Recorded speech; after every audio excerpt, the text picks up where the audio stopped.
Family Feud, mga miyembro po ng longest active all-male dance crew at ang kanilang mga anak ang naglalaban ngayon. Sa ngayon, isang team pa lang nakakascore. Ang The Maneuvers with 92 points. Pero malakas ang kutob ko, babawi ang mga anak nila for sure. Kaya eto na, ang mga Supan, John and Jomus. Let's play round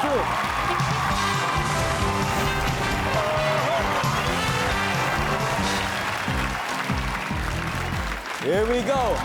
Alam nyo, ang tagal na po sa industriya. Alam naman nating 39 years. Kaya ibig sabihin, grabe na po sa yaman ng experience. Ngayon ba, nasa mentoring stage na ba kayo? Especially mga kabataan nating mga artists na mahilig yung sumayaw. Oh yes, kasi ang Maneuvers, Maneuvers Ignite na sila ngayon, 5th generation na. So through the years, ako yung naiwan sa mga boys eh. So ako yung humahanap ng mga new members. Hindi ko inaasahan na hahaba ng ganon. And with the support of the pioneers, ito talaga mga blood brothers namin talaga. Wow! And of course, si Gary, Kuya Gary. Of course, oo. Yun talaga kasi magandang napapatuloy, di ba? Sa iba't ibang henerasyon yung sinimulan ninyo. Yes. And speaking of generations, syempre si Jomos, ano ba yung mga banding yun ni Airpads, Jomos? Ano po? Pagsasayaw rin. Oo, sumasayaw rin po ako. Pero more on na kami. Nagra-ride. Nagra-ride sa mga motorcycles. Motor! Wow, kaibang banding din. Ayan ang nagtuturo sa akin sa motor. Tinuruan mo siya magmotor, pero dito wala munang turaan. Dahil ito, top 7 answers ang hinahanap natin. Here we go. Minsan sa mall, bakit nagtatagal ang pagbabayad ng isang tao sa counter? Go. John. Sa haba ng pila. Sa haba ng pila. Ayan, maraming masyadong customer. Nandyan ba ang mahabang pila? Uy, ba't wala? O to, baka yung tanong niya ay yung tao mismo yung matagal sa counter. Ba't kaya? Minsan pag nasa mall, bakit nagtatagal ang pagbabayad ng isang tao sa counter? Matatagal siya na nasa counter na siya, ba't siya matagal kaya? Jomus. Siguro, maraming groceries. Kumbaga. Maraming pinamili. Maraming pinamili. Sobrang daming pinamili. Services. Top answer. Ay, so, bumawi si Jomus. Siyempre. Jomus, pass or play? Play. Play. Okay, tayo. balik tayo. Let's go. At mababawi yung Pogi First. Tama. Alpha. So, minsan sa mall, bakit nagtatagal ang pagbabayad ng isang tao sa counter?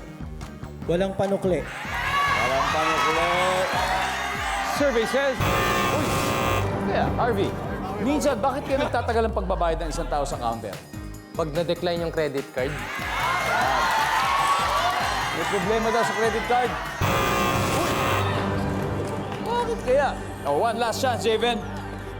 Minsan sa mall, bakit nagtatagal ang pagbayad ng isang tao sa counter? Pag iniwan ako ni Mama. Wala na, tapos siya pala dapat magbabayad. Wala na, hanapin mo pa. Pag iniwan daw na nagbabayad ng tagabayad, o ni Mama. Wala. Alright. Grabe. Ito, halatang sila talaga yung sila yung bumibili madalas sa mall eh. Minsan sa mall, bakit nagtatagal ang pagbayad ng isang tao sa counter, Karen? Walang barya. Walang barya, eh, John? Pwedeng naiwan yung credit card, yung pambayad. Iwan yung pambayad, kay John? Offline yung ating sa card. Offline yung sa card. Medyo similar lahat. Kay Joshua, isang tamang sagot lang. Minsan sa mall, bakit nagtatagal kaya ang pagbayad ng isang tao sa counter? Siguro yung nasira yung machine. Nasira yung machine. So, may problema yung counter. Yung receiver, hindi yung mismong card o kung ano man yung pambayad ng tao. Nandiyan po ba yun? Survey!